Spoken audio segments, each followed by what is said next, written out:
ప్రపంచంలో ఎవ్వరితో నాకు సంబంధం లేదు. నా కష్టంతో మరెవరో లాభపడటం ఇష్టం ఉండదు.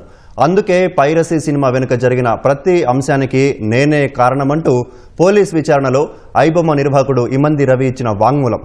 పైరసీ కేసులో అరెస్టైన రవి రెండో విడత కస్టడీ ముగియడంతో చంచల్గూడ జైలుకు తరలించారు. కరేబియన్ దీవుల నుంచి నడిపించిన పైరసీ భాగోత్వం వెనుక దాగిన గుట్టును పోలీసులు కనిపెట్టారు. కేవలం డబ్బు సంపాదించాలనే లక్ష్యంతోనే పైరసీ మార్గం ఎంచుకున్నట్లు రవి అంగీకరించాడు.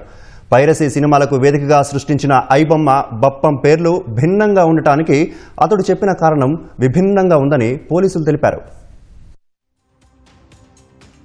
రెండు రాష్ట్రాల్లో సంచలనం సృష్టించిన ఐబొమ్మ పైరసీ సైట్ నిర్వాహకుడు ఇమంది రవి కేసు దర్యాప్తులో విస్తుపోయే వాస్తవాలు వెలుగులోకొస్తున్నాయి. 3 రోజుల పాటు రెండో విడత కస్టడీలో విచారించిన పోలీసులు రవి వాంగ్మూలం నమోదు చేశారు. విశాఖలో పుట్టి పెరిగిన రవికి సినిమాలంటే ఎంతో ఇష్టం. అభిమాన హీరోల సినిమా థియేటర్లో విడుదల కాగానే చూసేవాడని తెలిసింది. మీరు నన్ను పట్టుకోవాలని చూస్తే నేను మీ గురించి ఆలోచించాల్సి ఉంటుంది. 50 లక్షల మంది డేటా తన వద్ద ఉందని పోలీసులకే బొమ్మ చూపాడు. ఐబొమ్మ రవి ఈమెయిల్ ఐడీలను రిట్రీవ్ చేసిన పోలీసులు అతడు తొలగించిన పలు విషయాలు గుర్తించారు. క్రిమినల్ మైండ్తో ఆలోచించే రవి పోలీసులకు చిక్కినా ఆధారాలు దొరకకుండా చాలా జాగ్రత్తలు తీసుకున్నాడు. సాంకేతిక పరిజ్ఞానంతో హార్డ్ డిస్క్లు, పెన్ డ్రైవ్, సెల్ ఫోన్ల నుంచి వాటిని తొలగించారు. అయితే పోలీసులు రివర్స్ ఇంజనీరింగ్ చేసి వెలికి తీశారు. 6 ఏళ్ల క్రితం పైరసీ సినిమాల కోసం ప్రహ్లాద్ కుమార్ పేరిట క్లౌడ్ లో 20 సర్వర్లు కొనుగోలు చేసిన రవి అదే పేరుతో 35 డొమైన్లు తీసుకున్నట్లు నిర్ధారించారు. సర్వర్లలో భద్రపరిచిన సినిమాల బ్యాకప్ ను సేకరించారు. 2023లో ఖుషీ సినిమా పైరసీ చేసినప్పుడు నటుడు విజయ్ దేవరకొండను ఉద్దేశించి ఐబొమ్మ వెబ్సైట్ ద్వారా సవాల్ విసిరినట్లు గుర్తించారు.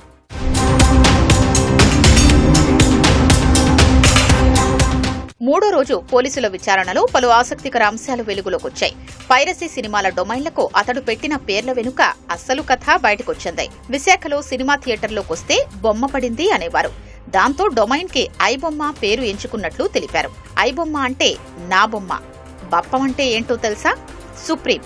నా బొమ్మకు నేనే సుప్రీంగా ఉండాలనే ఉద్దేశంతో ఆ పేర్లు ఎంపిక చేసుకున్నట్లు పోలీసు అధికారులతో చెప్పినట్లు సమాచారం. డొమైన్ల నిర్వహణ, డిజైనింగ్ ను కరేబియన్, యూకేలోని అవుట్సోర్సింగ్ ఉద్యోగులకు అప్పగించినట్లు వెల్లడించాడు. డొమైన్లలో అప్లోడ్ చేసిన సినిమాలు టెలిగ్రామ్ నుంచి కొనుగోలు చేయడం, ఓటీటీ వేదికలపై రికార్డు చేసినట్లు అంగీకరించినట్లు తెలిసింది. వాటిని సాఫ్ట్వేర్ సాయంతో హెచ్డీ క్వాలిటీగా మార్చడంతో సర్వర్ల నుంచి హ్యాక్ చేశారని భావించేవారని పోలీసులకు వివరించారు.